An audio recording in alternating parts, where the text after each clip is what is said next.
Newspapers Review, Friday, 15th of May 2015. Highlights from today's newspapers. We start with Daily Mirror today. Dismissing possible concerns among political parties and voters. Cabinet spokesman and Minister Rajitha Senaratne has assured that Parliament would only be dissolved after it approves the 20th Amendment to the Constitution on electoral reforms. Meanwhile, the approval of the 20th Amendment has been postponed for the next Cabinet meeting on May 20th. Flashback, May 13, 2015.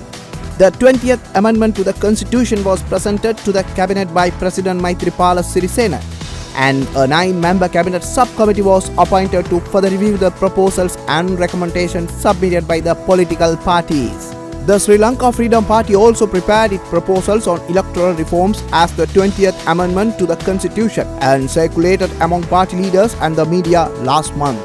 The new electoral system, which is a combination of the first part, the post system, proportional representation and the national proportional national list, would protect the interest of all communities and minority parties and smaller parties. Next, move to one more headline in Daily Mirror. Dilip Jayavira quizzed by FCID. Businessman Dilip Jayavira was summoned to the Financial Crimes Investigation Division yesterday to record a statement over an alleged financial irregularities over share market transactions.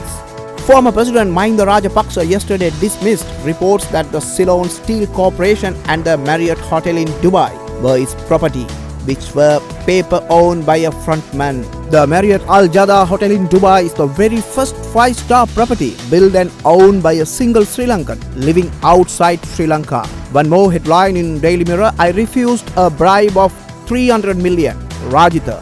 Health Minister Dr. Rajitha Senaratne alleged yesterday that a respondent involved in the controversial Avantgarde case had offered him a bribe 40 million to remain silent on the issue for just 2 weeks, and that another person had offered him 300 million bribe.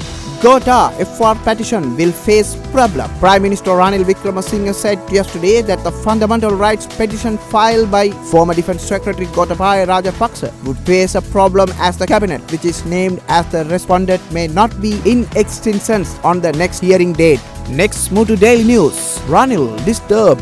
Order on Gotabaya's petition denies the rights of the entire cabinet to reply these allegations before parliamentary elections. Elections are due before September according to President Sirisena. FCID has been set up according to due legal process. Allegations against the all cabinet have to be faced by the new cabinet according to the date given by court. There were many suggestions, good and bad, to bring in new laws or to seek a revision by a fuller bench. In my view, it's best to refer the matter to the Commonwealth Judicial Committee. Next, move to one more headline in Daily News. May 19, a day of tribute to all war victims. This year, commemoration to mark the military defeat of the LTTE will be a tribute to all those who sacrificed their lives for the country and will not be celebrated as a war victory day, said by Health Minister Dr. Rajitha Senaratne. CEB to terminate agreements with 3 private sector thermal plants. The Ceylon Electricity Board has decided to cancel its agreements with 3 private sector thermal power plants, thereby saving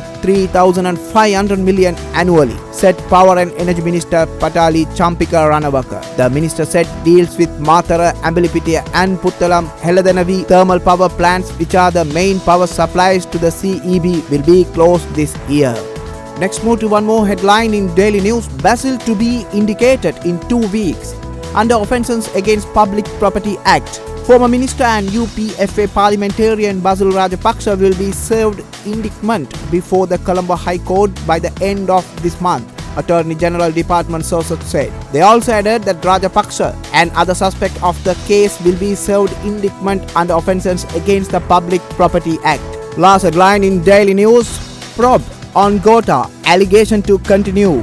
The Financial Crimes Investigation Division's investigations into allegations against former Defence Secretary Gotabaya Rajapaksa will continue despite an interim order issued by the Supreme Court preventing Rajapaksa's arrest, police sources told the Daily News. Speaking to the Daily News yesterday, a senior police officer said the Defence Secretary would come to the police FCID on May 20th to give a statement. The interim order makes no reference to ongoing investigations and there is no reason for the police to hold the investigations. He added that the FCID is conducting investigation into the MiG-27 transaction which took place in 2006 when Rajapaksa was the Defence Ministry Secretary. Next move to Ceylon today. Contradictions 19A. Fate in the balance. The Speaker assents for the official draft of the passage of the 19th Amendment to the Constitution will be delayed. The delay has been caused by discrepancies in some clauses in the final draft of the 19th Amendment and those in the answered copy.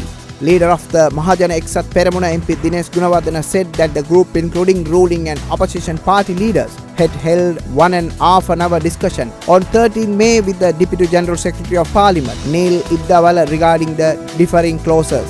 Vimal wants more time to study 28. National Freedom Front leader Vimal Veeravansa has asked President Maithripala Sirisena to provide all political parties with more time to study the 20th A Amendment, MP Veerakumara Dissanayake said at a media briefing yesterday. One more headline, heavy showers predicted. The Meteorology Department yesterday predicted more showers in most part of the country because it came immediately under the prevailing intertropical convergence zone. No faith motion against CB Governor on 19th May. The no faith motion against Central Bank Governor Arjuna Mahendran bearing the signatures of 90 MPs, including many from the opposition and 9 ministers, cabinet, deputy and state, will be debated on 19th May in Parliament. Former Minister Professor G.L. Piris said the motion will be debated in accordance with standing orders. Government scraps Unit of Strategic Affairs. Cabinet on Wednesday agreed to close down the Secretariat for Strategic Affairs under Ministry of Defence. This unit was established under the previous regime for the identification of new avenues for social reintegration of war heroes and promotion of national reconciliation.